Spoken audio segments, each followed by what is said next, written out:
Fala galera, aqui é o Dr. João Mendes. Sou o professor Ricardo Ambrosio. Eu sou o Dr. Douglas Pupo. E vocês estão no Físio Sem Limites. Galera, pode cortar para essa câmera aqui agora. Sejam muito bem-vindos e muito bem-vindas a mais um episódio. Vocês já sabem quem é o convidado, né? Já tá aqui na thumb, vocês estão vendo até a imagem dela.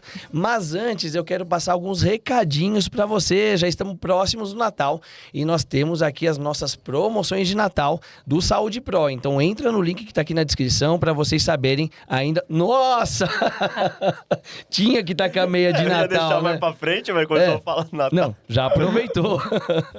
Então, ó, é só ir no link da descrição aqui do Spotify, do YouTube, seja da plataforma que você estiver ouvindo, que tem tudo direitinho, tá? E hoje também nós vamos aqui trazer para vocês o nosso patrocinador do episódio, tá? Que é a Contabilidade Next Avance. E... tem aqui um recado muito bom para vocês, tá?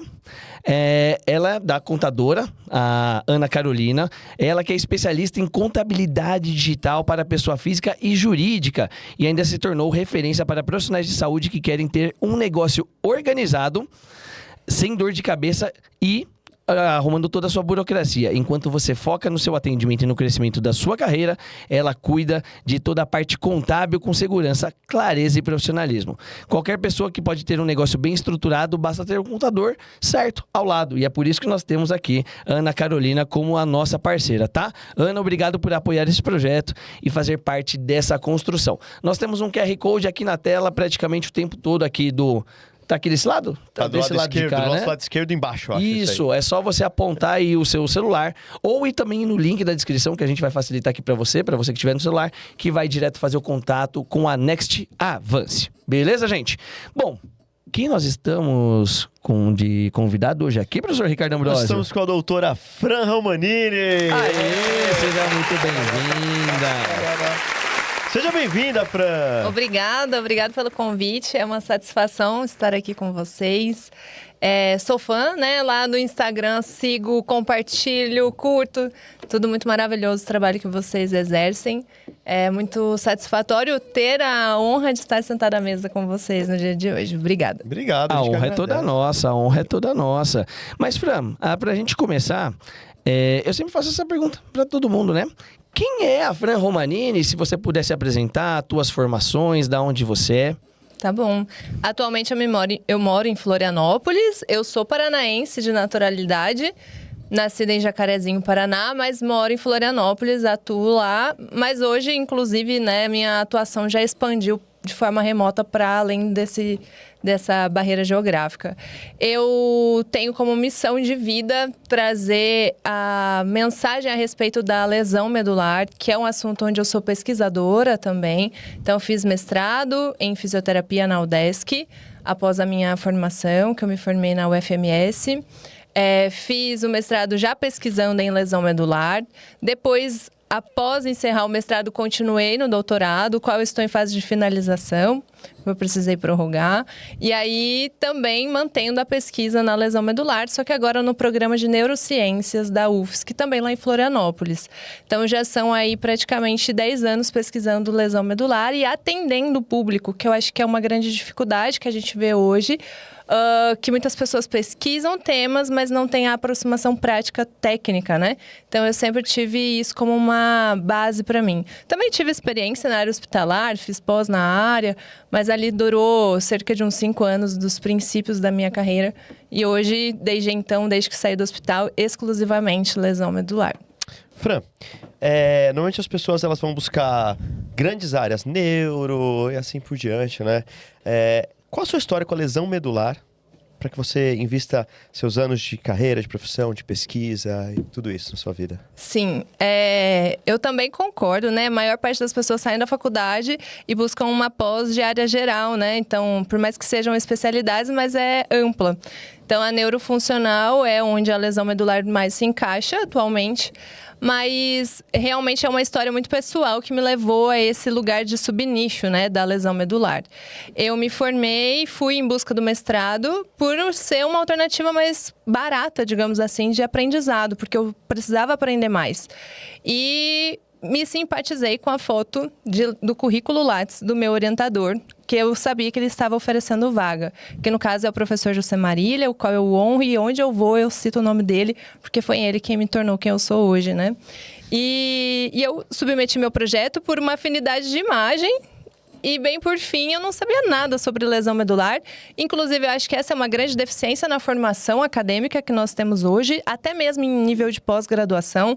As pessoas, elas saem da graduação, saem da pós, com um nível muito superficial de conhecimento acerca da lesão medular. E comigo não foi diferente. Foi exatamente assim. Fiz a submissão, né, no processo de aplicação de vaga para o mestrado, a prova. E não consegui, eu não tinha muita clareza do que era esse processo seletivo. E tive a oportunidade de estar ali com os professores, onde eu pedi, então, a oportunidade de participar de forma voluntária dos projetos deles. E o professor Josemar, ele achou muito interessante a minha iniciativa de querer aprender mais, apesar de não ter passado, porque eu podia ter frustrado e ter feito outra coisa, né? Porque eu me mudei para Floripa especificamente para isso. E aí ele me convidou a participar do projeto dele, eu fui, e ali eu me encontrei. Só que eu fui muito franca, assim como eu sou sempre, em dizer para ele, olha, mas eu não sei nada sobre lesão medular, né? Então, você só pesquisa sobre isso, que foi a contraproposta que ele me fez, e olha, a gente pode dar continuidade, mas eu só trabalho, só pesquiso sobre lesão medular. Nossa, eu não sei nada disso, eu acho que não vou caber aqui. Ele falou, se você estiver disposta a aprender, eu estou disposta a ensinar, né? Eu falei, não, é tudo que eu quero aprender mais.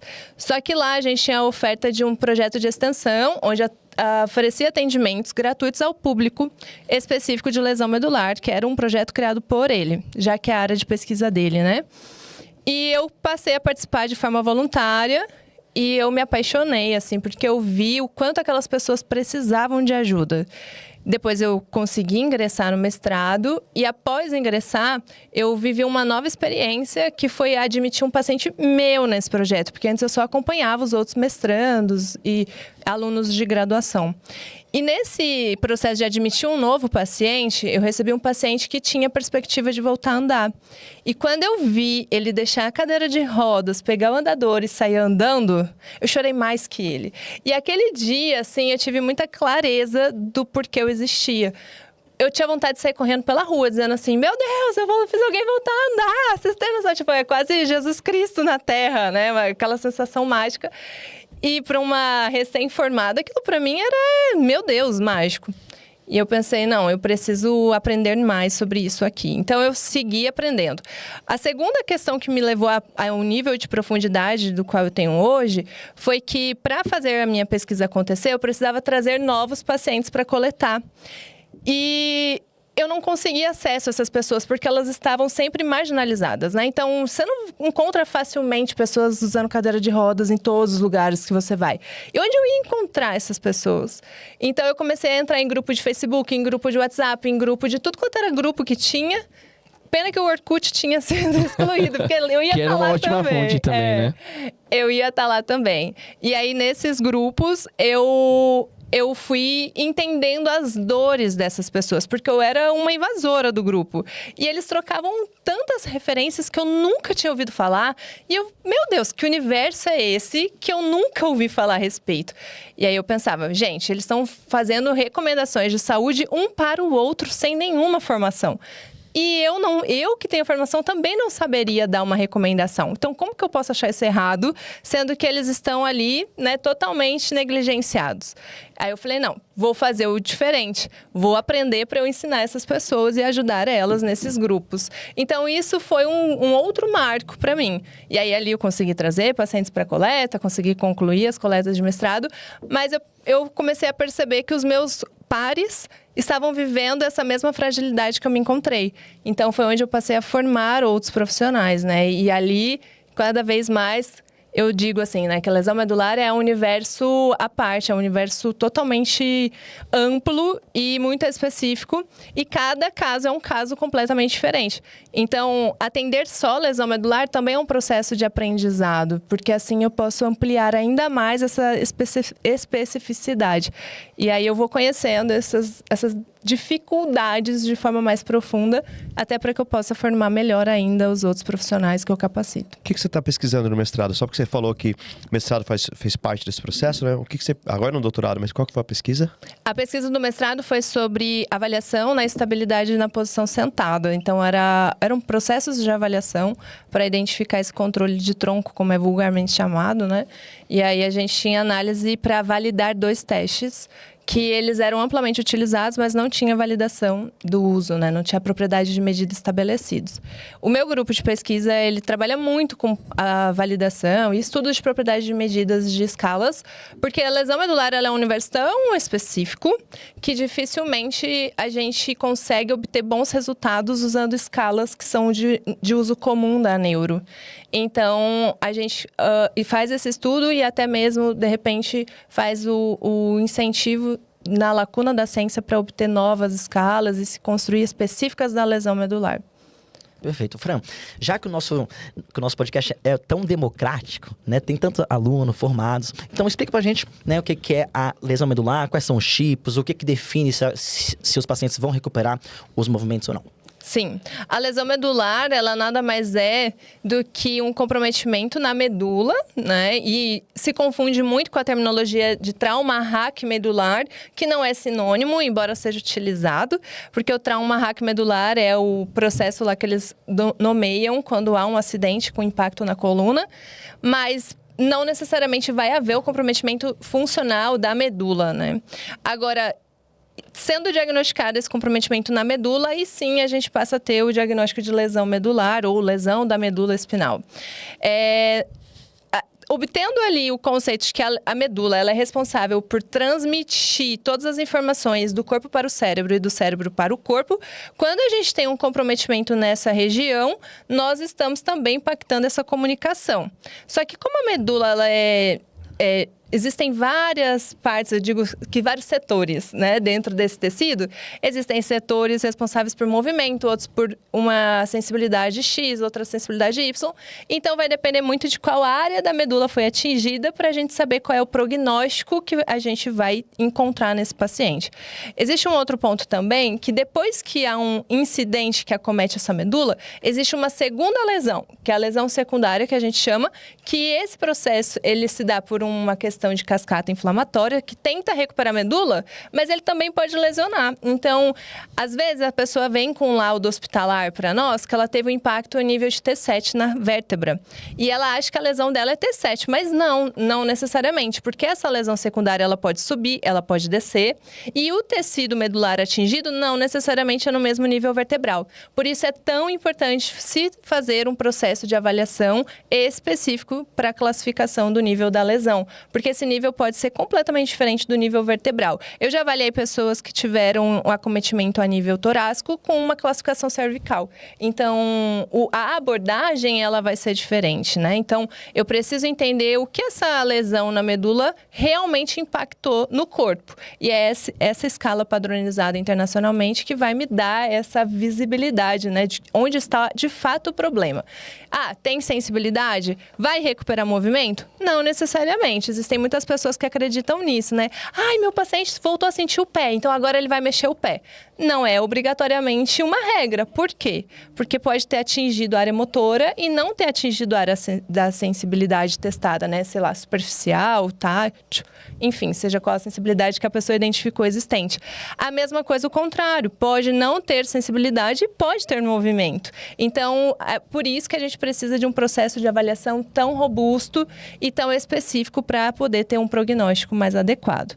Agora, a última pergunta que você fez, que é em relação ao prognóstico de recuperação, a gente já tem na literatura científica métodos de gerar algoritmos de recuperação. Principalmente a recuperação que eles mais esperam, que é vou voltar a andar? Toda pessoa... É a grande pergunta que todo mundo faz, né? Inevitável. Ou vou voltar a namorar? Também tem muito dessa. Também tem. Mas a Posso nem primeira... andar direito, mas vou namorar? Tem gente que... É isso. A primeira sempre vai ser essa, né? Eu posso voltar a andar? Qual é a minha perspectiva para isso? Vou me recuperar para voltar a andar? E assim, a gente vê muito prognóstico gerado em achismo. Vamos torcer que sim. Ou vamos rezar para que Deus dê. Enfim, ou então, o médico já me disse lá na sala cirúrgica onde está em fase de choque medular, onde a gente não tem muitas informações precisas. E ele diz que eu não vou voltar, então eu não vou voltar. E não é uma verdade também. Então, assim, eu preciso ter uma clareza desse prognóstico de forma adequada. E o método mais adequado hoje é a gente pegar os dados da avaliação aguda e fazer um cálculo matemático por uma regra de predição para se estabelecer essa perspectiva dentro de um período de 1 ano. Então, existem dados que a gente obtém a partir dessa escala de classificação da lesão e a gente calcula essa perspectiva. Além disso, eu posso usar também outro instrumento, que é de independência funcional, para saber em que parâmetro, em que padrão essa pessoa vai recuperar, com ou sem auxílio, né? Com dispositivo auxiliar, com supervisão. Então, eu consigo ter um panorama. Obviamente que a individualidade do ser humano, ela precisa ser respeitada. Não é uma regra absoluta, né? Como tudo na ciência. Exata, né? Propriamente. Então, a gente tem esse tipo de dado para poder guiar a nossa perspectiva profissional. Porque eu sempre digo que existem 2 caminhos, né? O caminho onde eu recupero a pessoa funcionalmente para aquilo que ela tinha antes, e tem o caminho da adaptação, onde a pessoa não tem uma perspectiva de recuperar, então eu vou ter que adaptar a vida dela em cima das deficiências instaladas ou previstas. Eu tenho 2 perguntas até em cima disso que você acabou de falar, Fran. Pensando no tempo, né? Ai, desculpa, gente. Olha só. Acontece ao vivo, né? O despertador aqui, não sei porquê. Não é porque nós não informamos os celulares estarem no modo silencioso. Então vou, inclusive... Não dá cartão amarelo. Não, vou confirmar aqui, ó. Eu falei. Acontece, né, Eric? Acontece com quem faz ao vivo. Vamos lá, Fran. Dentro do que você falou, das escalas, das mensurações, das predições, existe uma diferença na reabilitação... precoce ou tardia, vai diferenciar muito o tratamento, porque ainda encontramos, como você falou, muitas pessoas não têm acesso, já recebe um diagnóstico, um prognóstico, aliás, péssimo do médico numa sala de cirurgia. Já que eu não vou melhorar, para que eu vou gastar dinheiro com fisioterapia? Para que eu vou gastar dinheiro com um monte de coisa? Quanto mais precoce a chance de recuperação é melhor, quanto mais tardio não faz diferença. Então, a gente parte de literaturas mais específicas da neuro, não tão específicas da lesão medular, né? Pra gente obter esse tipo de dado. A reabilitação precoce e intensiva, ela tem uma melhora muito maior, pensando em recuperação neurofuncional. Agora, realmente é a nossa realidade, as pessoas têm uma lesão medular, elas são esquecidas na casa dela. E tem um outro ponto também que vai influenciar essa recuperação, que é em que nível de tratamento ela recebe. Porque ela pode receber de forma precoce e intensiva errado. Então, não é só sobre ser precoce ou intensiva. É sobre também a direção do que é ofertado. Então, sim... Quanto antes ela começar e quanto mais estímulo ela receber, melhor. Mas eu não vou dizer que isso é decisivo para recuperar áreas que talvez sejam acometidas. Por que eu digo isso? Ainda é uma penumbra na literatura, digamos assim, inclusive sobre o tempo ótimo, né? Que a gente fala em outras patologias. Tem um tempo ótimo de recuperação. Por quê? A gente ainda não tem clareza se nesse processo, por exemplo, do choque medular, é melhor ou pior, é mais recuperador, digamos assim, ou menos. Porque é uma fase onde a gente tem muita coisa acontecendo e não tem tanta facilidade de obter a informação adequada. Então, isso influencia da gente ter esse tipo de informação na literatura, inclusive até mesmo nas ofertas que vêm aparecendo de agentes farmacológicos de melhorar a recuperação, justamente por conta desse contexto do choque medular. Porque, para ter uma melhora da recuperação, precisa ser na fase aguda, onde tudo é possível. Mas será que nessa fase também já não é pior, porque tudo é possível? Então, eu apliquei, recuperou. Mas será que já não ia recuperar mesmo sem aplicar um medicamento? Então, é uma penumbra realmente de difícil análise, com muitos vieses para se estudar a respeito. Dentro dessa mesma questão ainda, só uma coisa. Normalmente, quando os alunos estão aprendendo a parte de neuro, eles ficam muito... Todo mundo é muito focado em ramo neural, né? Por conta de um motivo óbvio, né? É uma questão neural, então você tem ramo neural, ou vai ter o miótomo, ou você vai buscar ali os ramos motores ou sensitivos, né? Só que por muito tempo as pessoas buscam estudar as células da glia. Qual que é a função da célula da glia e o que a fisioterapia pode, de fato, influenciar ou não na funcionalidade das células da glia na recuperação de um paciente lesado medular? Tá, isso se discutiu muito, principalmente agora, né, com esse boom da polilaminina, porque a proposta dela é justamente essa, favorecer algo próximo do que as células da glia poderiam oferecer. Ela vai ser realmente, né, um facilitador ali de condução, mas a nossa recuperação, quando a gente pensa na reabilitação neurofuncional, o principal estímulo que a gente tem que pensar é gerar neuroplasticidade, né? Então, essas novas conexões e essa conexão ser realmente satisfatória para conduzir a informação. Agora, o que vai fazer com que eu gere essa neuroplasticidade vai ser a direção e a intencionalidade daquilo que eu estou oferecendo e o nível de repetição e volume. Quando a gente fala de lesão medular, como eu disse, a gente não tem ainda muita clareza do que ficou ou não ficou numa fase inicial por conta da questão do choque medular e tudo mais. Então, o que eu devo pensar? Eu vou gerar estímulos para tentar fazer essa conexão existir, aproveitar da célula da glia, aproveitar dessas conexões neurais, todo o arranjo neurológico disponível para eu tentar gerar essa conexão de novo da parte abaixo com a parte de cima da lesão. Então, o que a gente costuma fazer na nossa prática profissional para tentar gerar isso? Vamos fazer um estímulo de eletroestimulação associado à imagética motora e ali a gente consegue dois percursos diferentes, né? Então, a gente tem estímulos que estão sendo ocasionados gerando uma resposta aferente e outro que é eferente. Então, a gente tenta construir de volta essa conexão com dois estímulos que vão percorrer nos sentidos opostos para conseguir conectá-los. Então, essa é uma das alternativas, mas que seria mais especificamente nessa direção, tá? Mas eu volto a dizer, né? A intenção, a direção, ela precisa também estar no lugar certo. Por que eu falo muito e repito muito sobre isso? Atualmente, o que eu mais tenho recebido são demandas de pessoas que fizeram um alto investimento, de volume muito grande, com muita busca por recuperação na fase inicial. E ela recebeu estímulos que permitiam adaptações, que permitiam compensações e reforço de hiperatividade, como a hipertonia, né, do espasmo, que é muito natural que aconteça depois da lesão medular, quando ela não pega a região sacral. E o que isso impacta? Se eu faço com que o meu paciente ele repita com grande volume o movimento, por exemplo, de voltar a caminhar usando muita compensação, muitas estratégias adaptativas e, além disso, ainda com o uso de hipertonia, eu estou construindo uma neuroplasticidade ali, sinapses, para que ela sempre execute dessa forma. E não necessariamente essa é a forma com que ela precisaria para poder ser funcional. Então, existem pessoas que têm perspectivas de voltar a ter a função exatamente como era antes da lesão, mas não teve essa oportunidade porque foi estimulada da maneira errada. Foi estimulada com o uso de adaptação e compensação. E aí, tirar tudo isso é muito mais difícil, né? Então, é que nem... Eu sempre faço essa comparação. É que nem quando a gente aprende a dirigir antes de ir tirar a CNH na autoescola. Cara, é terrível, porque você já instalou ali vícios de passar no pare direto, de dar a seta e já virar... Eu com meu tio. Freio de mão, freio de mão. Tio? Então, Não, o meu tio que foi me ensinar e meu avô a dirigir antes de eu ir aprender na autoescola. Eu cheguei lá fazendo tudo errado, né? Não da forma como deveria ser. Por causa desses vícios que você vai criando. Porque na autoescola tem um padrãozinho, né? Que não se usa na rua. Exato. Que não se usa, mas você tem que usar para passar na prova, né? Exato. E assim, quando a gente fala principalmente de reabilitação da marcha, tem os movimentos essenciais, são padrões específicos dentro ali da tarefa.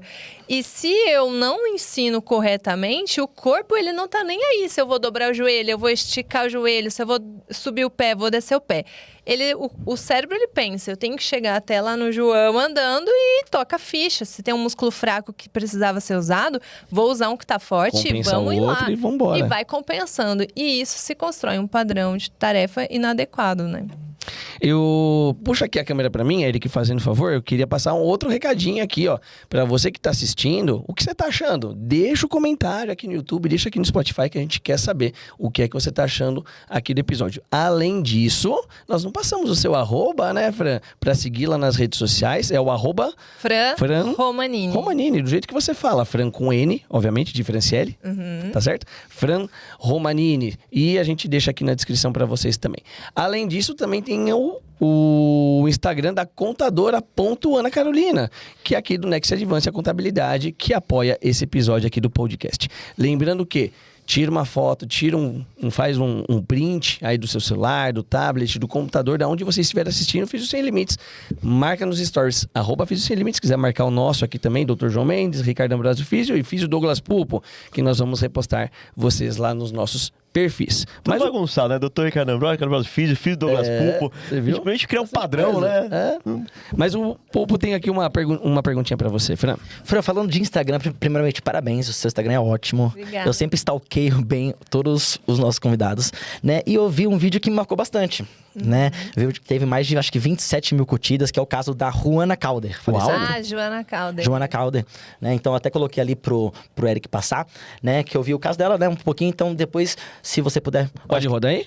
Ele vai rodar ali pra gente. Quem tiver, então, vendo no... Sai o som aqui, ô Eric? Ih, vai ter que voltar. Volta não. Vamos voltar. Boa. Quiser ir explicando pra gente, também pode. Tá? Ela tomou o golpe proibido, atingiu a cervical, foi um batistaca na luta de jiu-jitsu. Ela tinha acabado de fazer 18 anos. Ela era uma atleta que estava já para competir grandes lutas, né? Todas as medalhas que ela já tinha recebido ali atrás. Ela foi diagnosticada com a lesão medular cervical, tetraplegia, e o médico disse para ela que ela não tinha chances de voltar a andar.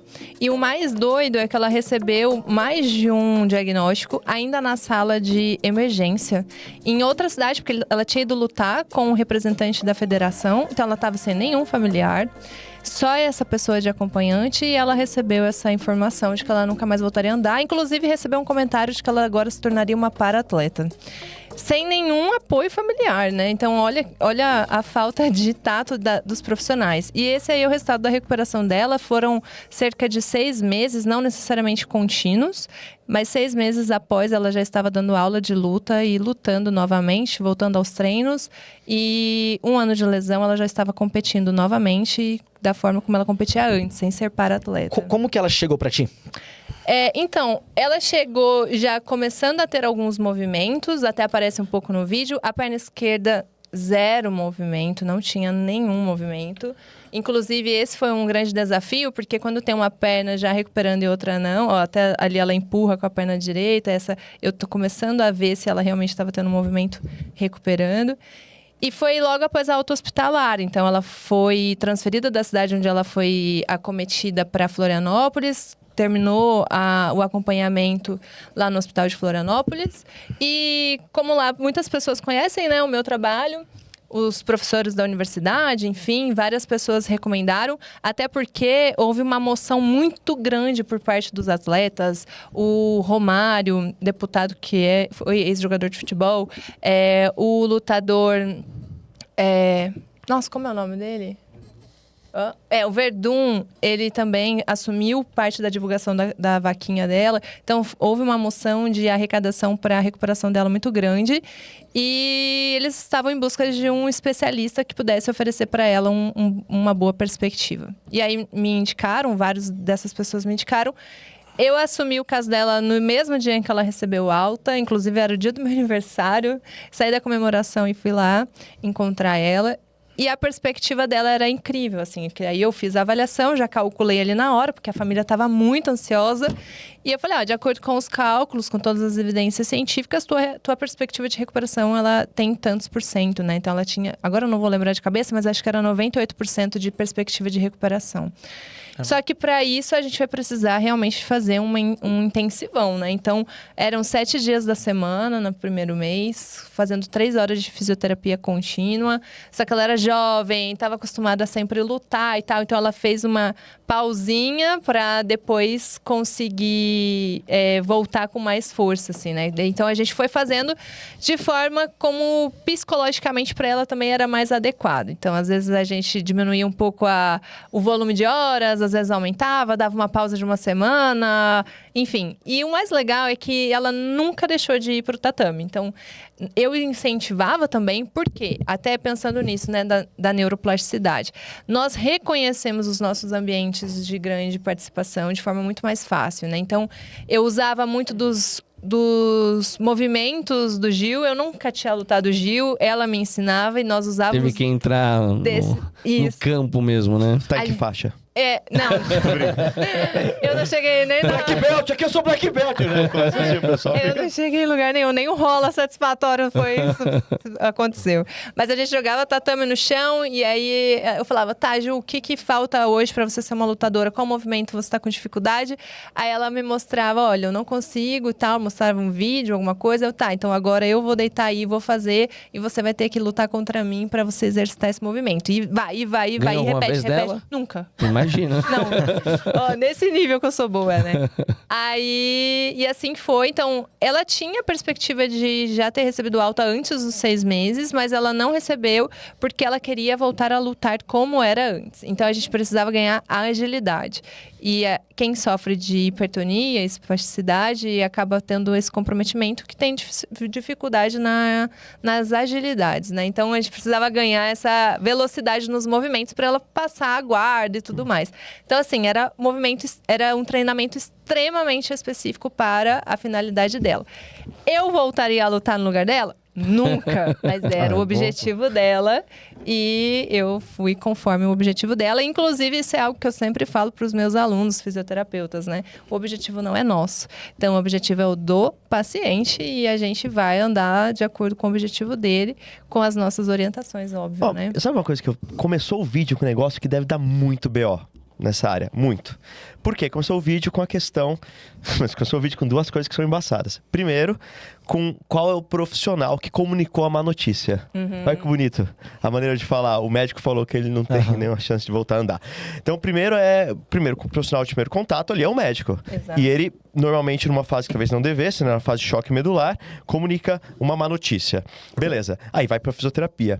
Então, primeiro, aí o fisioterapeuta, normalmente, no contexto geral, é uma pessoa que ela tem mais... Ai, cara. Ela tem... Mais incentivadora? Isso. Porra, mandou bem pra caralho. Boa. Motivacional. Assim. E ela acredita que a pessoa possa voltar. Embora alguns indicativos até, às vezes, falem que não. Mas ela acredita que a pessoa pode voltar a andar. Pô, não dá muito chabu de, assim, a pessoa passa sempre com o mesmo médico, o cara fala que não, e ela passa sempre com o mesmo físio, ele fala que sim, entende? Eu sei que você tem dados que são numéricos, assim, você tem... A gente tem escalas, tem um monte de coisa pra isso. Mas como é que funciona essa guerra aí? Porque, normalmente, o paciente, ele vai tender a acreditar nesse ponto, eu tô chutando, não no profissional negacionista, entre aspas. Você vai querer quem acredita. Você quer quem te reabilite? O cara que fala, tu não vai voltar a andar ou que você vai voltar? Né? Então, qual que é a linha entre as pessoas que têm... que acreditam demais, mesmo quando não é possível, e as pessoas que são muito desincentivadoras? O quanto que você incentivar aquilo realmente faz sentido e funciona? E dá muita treta? Muita. Eu digo assim... Você não recebeu uns haters, não? Porque você riscou... Sabe que de médico eu nunca recebi? O que eu mais recebi de hater nesse vídeo, sabe o que é? É que Deus que fez o milagre. Ah, tá. Ainda tem esse outro chabu. Mas se você pegar ali e rodar os comentários, o que mais aparece é isso. Que tipo assim, como se eu quisesse tomar o lugar de Deus, né? Que Deus deu esse milagre pra ela. Mas enfim, eu acho que isso é uma outra pauta. Voltando na tua pergunta, e bem né? delicada. Muito. Assim, não é declarado uma guerra, né? Mas, infelizmente, ela existe, né? Então, os médicos, eles realmente existem os 2 tipos. Aqueles que falam assim, olha, filho, você pode acreditar, investe na fisioterapia, você vai voltar a andar. E quanto mais tempo, mais a tua chance. O que não é verdade, que a gente já sabe que ao longo do tempo essa chance vai diminuindo, vai tendo perda de ativação cortical, vai tendo perda de conectividade. Então, tudo ao longo do tempo tende a diminuir. Mas eles incentivam na direção contrária. E existem aqueles que falam, não, você não tem chance nenhuma, é paraplégico, já compra a tua cadeira, adapta a tua casa e tarará. O grande problema em relação a isso não é eles comunicarem, seja de forma direta ou com um pouco ou menos tato. É comunicar de forma errada, na hora errada, com dado errado, entendeu? Porque quase sempre essa comunicação ela é dada a partir de um exame de imagem. Que hoje a gente já sabe que dentro da literatura não é o principal para poder prever prognóstico. Então, eles pegam lá uma tomo, vê, nossa, foi horrível essa lesão aqui, olha aqui essa imagem. Mas não tem uma análise para ver nada. Obviamente que aquilo ali é grave, dá para ver, mas tá, e a função que sobrou disso daí? Refaz a tomo de quanto tempo? E não tem um protocolo específico. Eu já vi eles paciente... acreditam, eu quero dizer assim, se a galera acredita que a tomo é um fator preditivo e decisivo de recuperação ou não, e se eu tenho 6 meses, no 6º mês eu faço a tomo pra ver se tem mais uns 4. Não tem um protocolo. Inclusive, eu já vi pacientes que fizeram a tomo na admissão e nunca mais fizeram uma. Não é um paciente, são vários, tá? Que nunca mais fizeram... Tem pacientes que já fizeram a cirurgia e nunca nem fizeram uma tomo pós-cirúrgica para ver como ficou, sabe? Então, assim, nunca fizeram um exame de controle pós-cirúrgico. Então, assim, a gente vê várias delicadezas em relação a isso. Mas, assim, o problema que eu vejo principal é que, normalmente... A realidade, a gente precisa ser verdadeiro. A realidade do fisioterapeuta é de ser o patinho feio, né? Que assim, o médico falou, quem sou eu para falar algo diferente? Eu posso ter certeza que tá errado, mas normalmente a postura do fisioterapeuta lá fora, que tá assistindo, cara, como é que eu vou dizer isso pro meu paciente? Porque o médico falou diferente, não é? E assim, eu preciso ter dados muito robustos, muita segurança profissional, estar extremamente capacitado para eu poder combater. Tem até esse vídeo meu, ele foi parar no canal do Razões para Acreditar.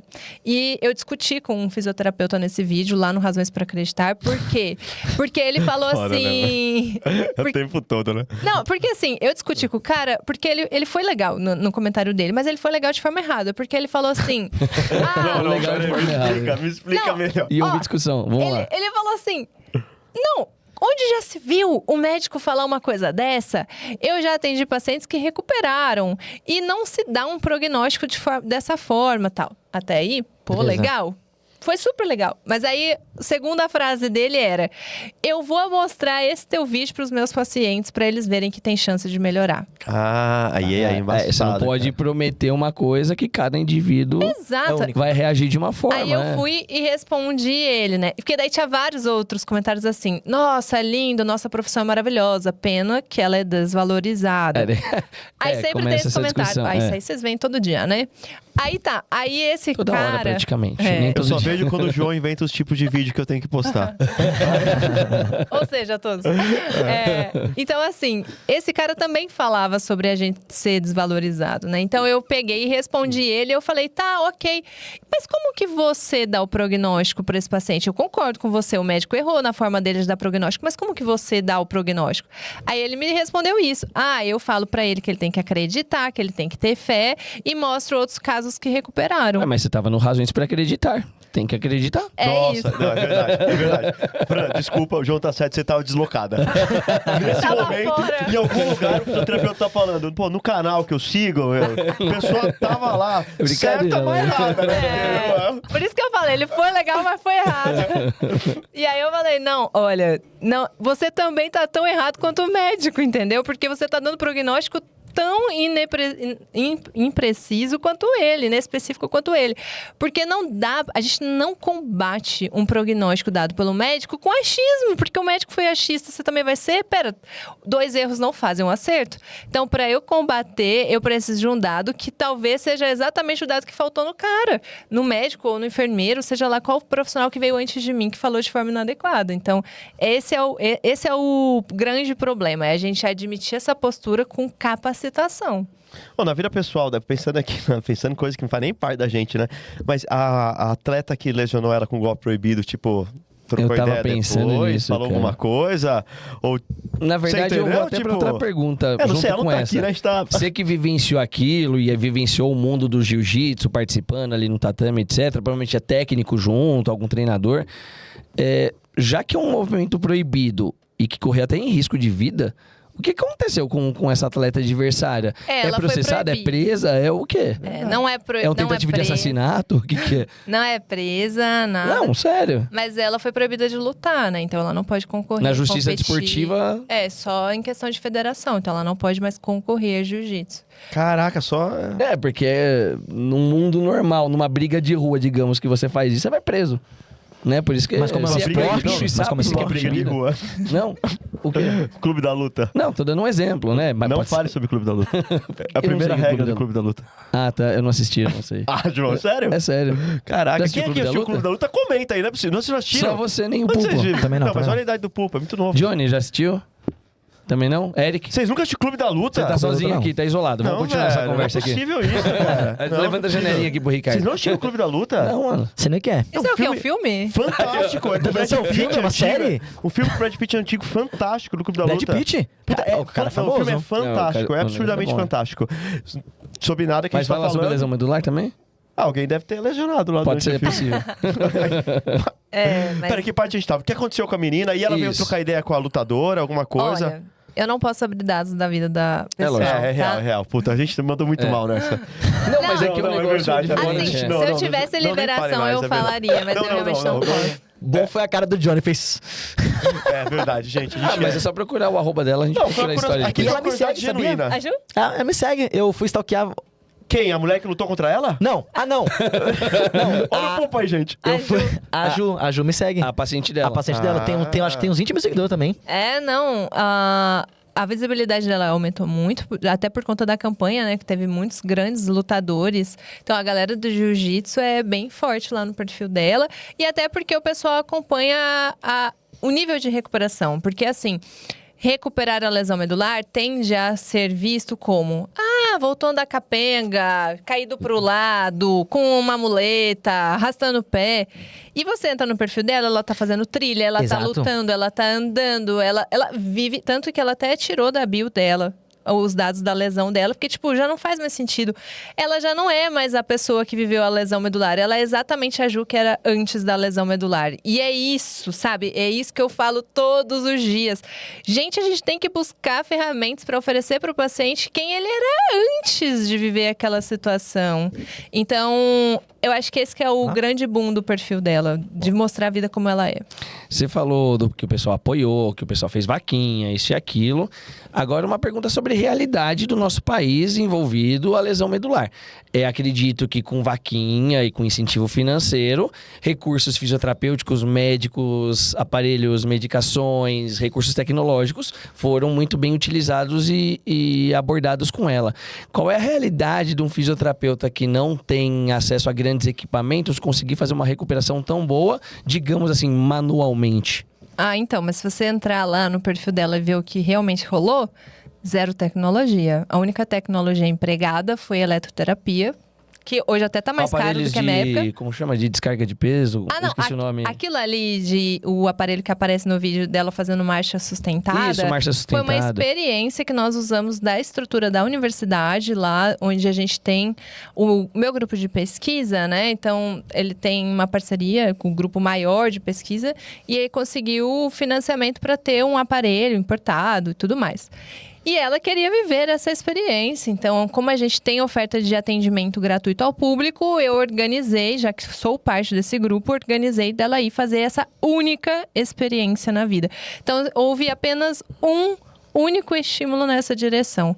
Mas, se a gente pegar até a literatura científica, ele não é determinante para a recuperação. Se a gente vê o treinamento com sustentação de peso corporal na esteira e no solo, o do solo é superior. Porque, claro, você não vai andar na esteira, você anda no solo. Então, quanto mais próximo da tua realidade, melhor.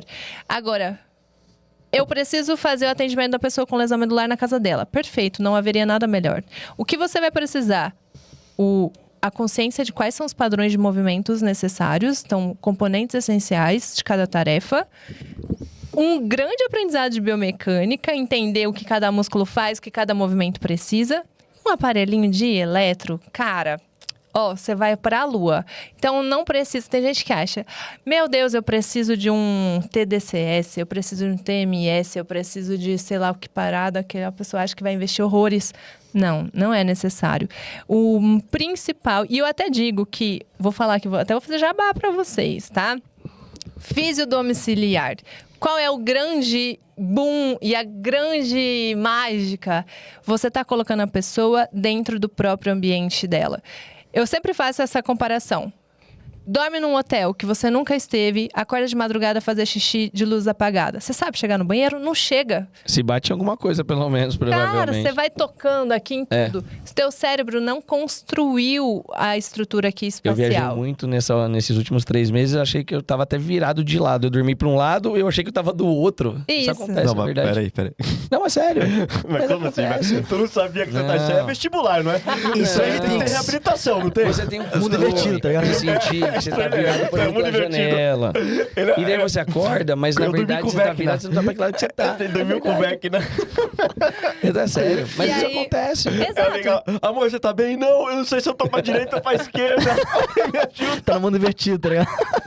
Não, mas daí você acende a luz do celular, tudo fica certo. É, e assim, qual é a lógica? é sério. A lógica por trás disso é, o teu cérebro, ele cria, né, corporificação, ele cria o contexto espacial de cada ambiente. Se você tá dentro da casa da pessoa, no ambiente real dela, do dia a dia, ela já incorporou tudo aquilo. É igual trocar de carro e querer estacionar sem olhar direito. Gente, é muito difícil, porque você já incorporou o carro que você tinha antes. Sim. Então, o ambiente domiciliar, ele é rei. Eu sempre digo isso na recuperação. Então, façam pós na fisiodomiciliar. Ó, Aí boa. tá Mas se vendo? você É quiser, necessário. clica Nossa, no link cara. que tá aqui na descrição. Obrigado. Não, é porque, É, mas é assim, ó, verdade. gente, além de você ter pouco custo de investimento, né? Então, você consegue ter... O teu nível de lucratividade é muito maior. Mas não é nem só pensando em lucro, é pensando em resultado. Cara, o seu paciente chega lá na clínica para você e diz assim... Ai, olha, doutor Ricardo, eu não consigo levantar da cama. Ah, então vamos fazer um treino de sentar, levantar aqui e ganhar o teu fortalecimento, né? A tua recuperação. Só que a cama dele, você vai ver lá, ele dorme em cama chinês. Tipo, a cama de japonês, aquelas camas lá pequenininhas, né? No chão.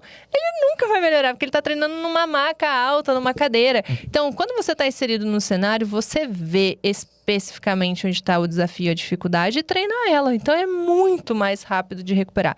Não à toa, a Ju recuperou em 6 meses ali e já voltou pro contexto dela. A gente fez até análises dela lá no próprio tatame de luta, onde ela lutava. Então, é um treino específico. Que demais. Sensacional. Fran, agora eu vou puxar um momento ping-pong. Tá. Como é que é? Ping-pong. De novo? Um momento ping-pong. Mas fala pra câmera, por Fala favor. a câmera.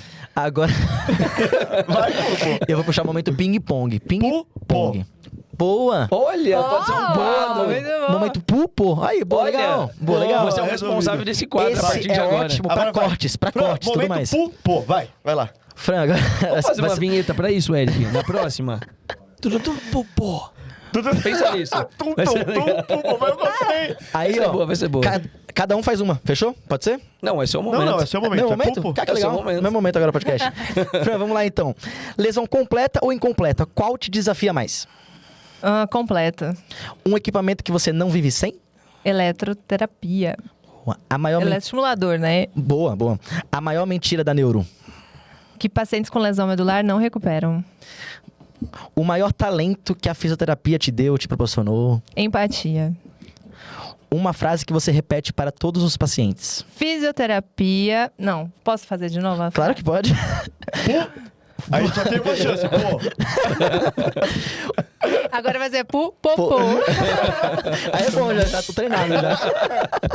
Fran, então, ó, foi? Caiu o fone? Derrubei. Ó, Fran, então, uma frase que você repete para todos os pacientes. Lesão medular é igual CPF. Cada um tem o seu. Boa. Ó, legal. Uma conquista profissional que te enche de orgulho. A fisioterapia remota.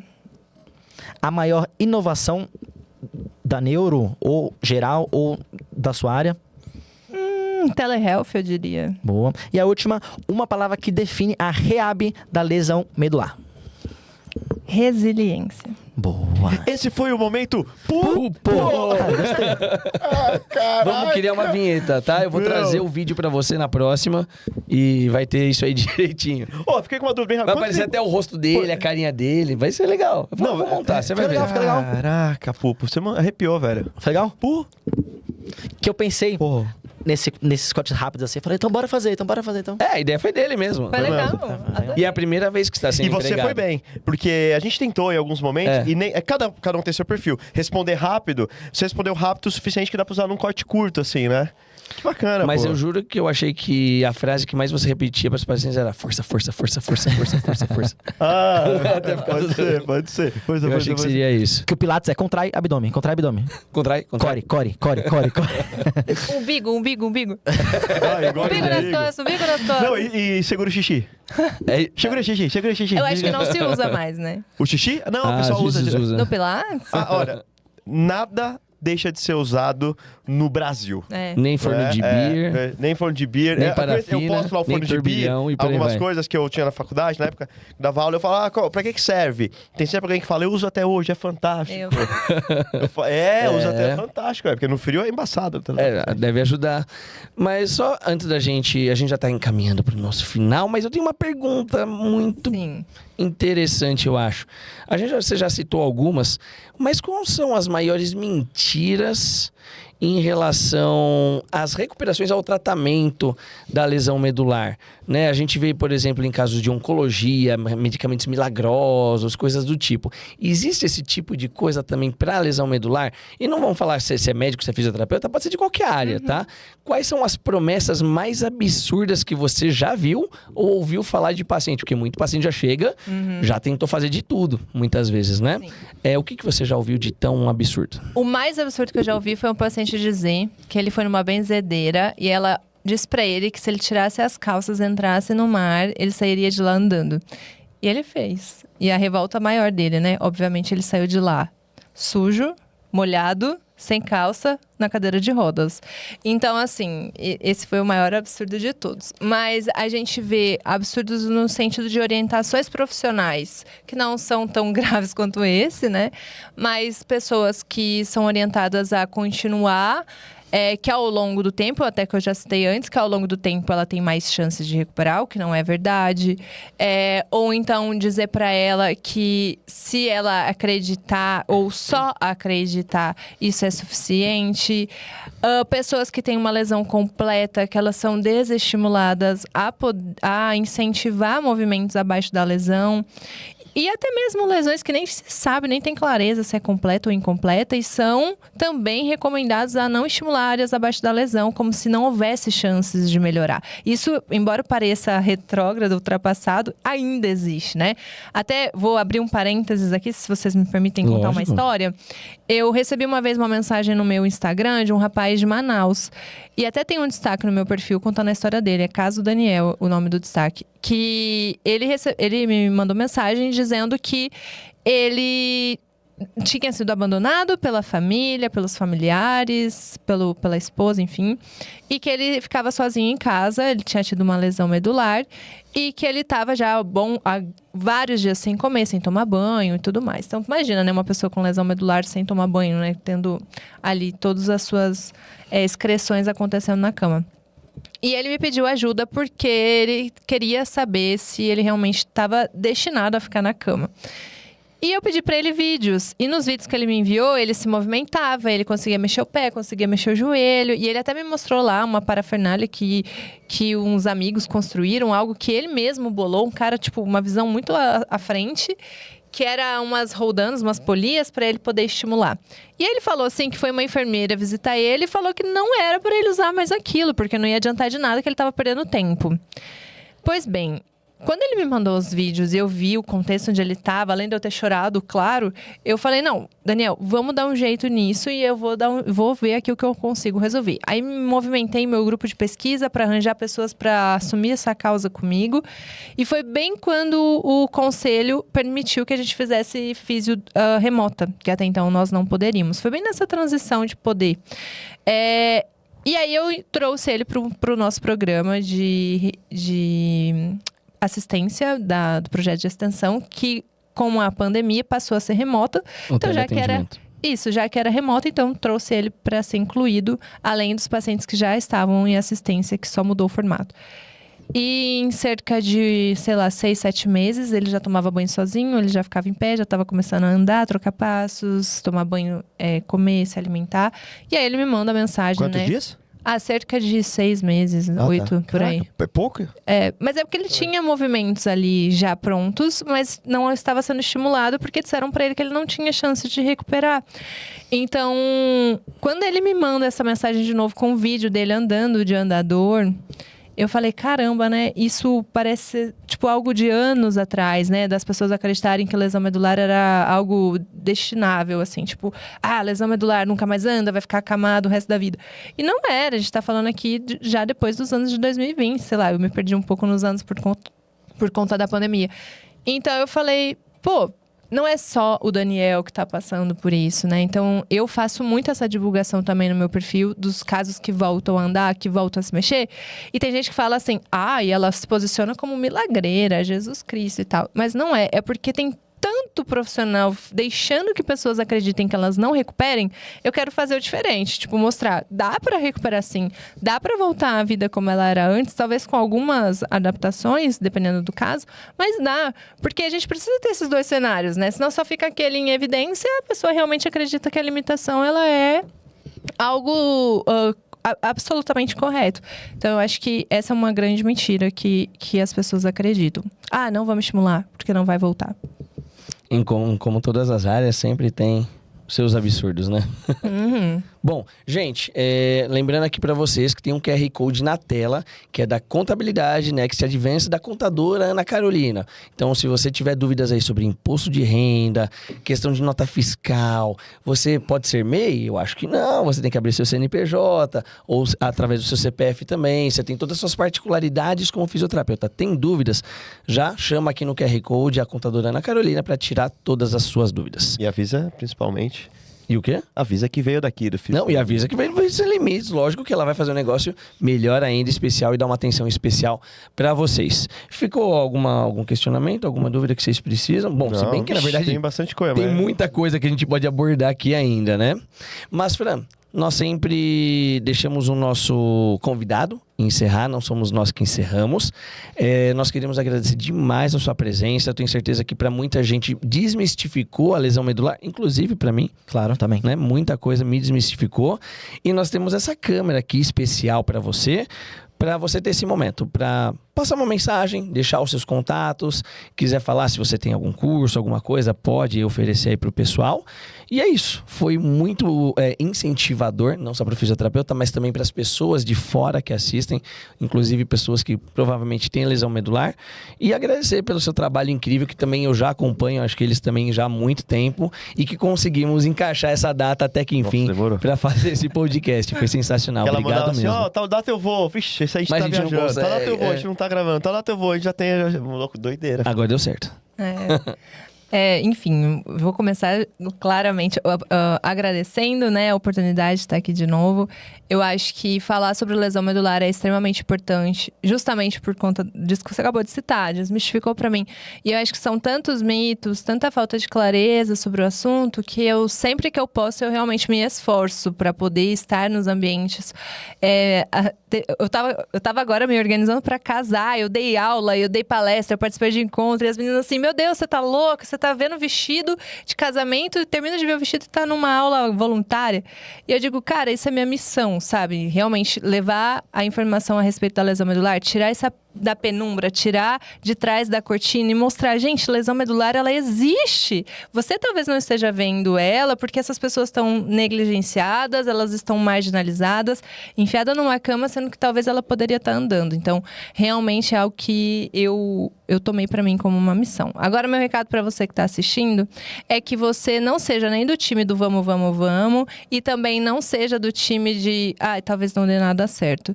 Porque o vamos, vamos, vamos é a pessoa que acelero com o paciente sem critério, sem precisão, sem saber o que realmente deve adiantar, o que realmente deve olhar.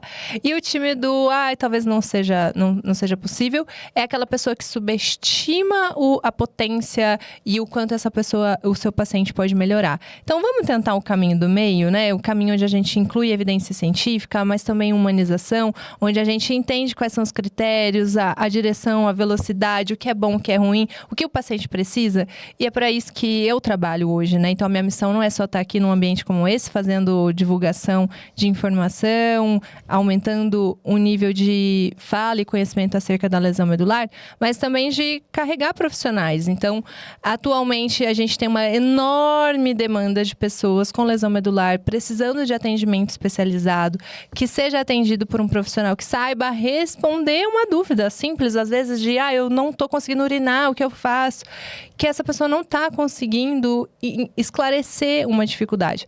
E é para esse tipo de paciente que eu trabalho. Então, eu capacito profissionais em diversos estados, regiões, países, para que eles assumam de forma extremamente capacitada e especializada esse caso. Então, as pessoas chegam para mim, me pedem um profissional capacitado por mim, e eu capacito o profissional e acompanho essa fusão acontecendo, né? Então, se você tem desejo de entregar mais e entregar melhor para o teu paciente com lesão medular, estar realmente capacitado e seguro, inclusive para combater um prognóstico médico dado errado, eu estou aqui para te dar esse apoio. Então, no meu perfil você encontra cursos, tem curso de avaliação, tem curso de reabilitação da marcha, que tem muita gente reabilitando marcha depois da lesão medular, tornando todo mundo capenga, que não é preciso, dá para recuperar de forma adequada. Então, tem curso de marcha, tem curso de avaliação para a gente poder classificar a lesão de forma correta, e tem a mentoria onde você se torna parte do meu time para atender aí a nível Brasil esses pacientes junto de mim. Perfeito. Fran, obrigado mais uma vez. O nosso brinde final. Valeu. Muito obrigada. Galera, até o próximo episódio. Obrigada.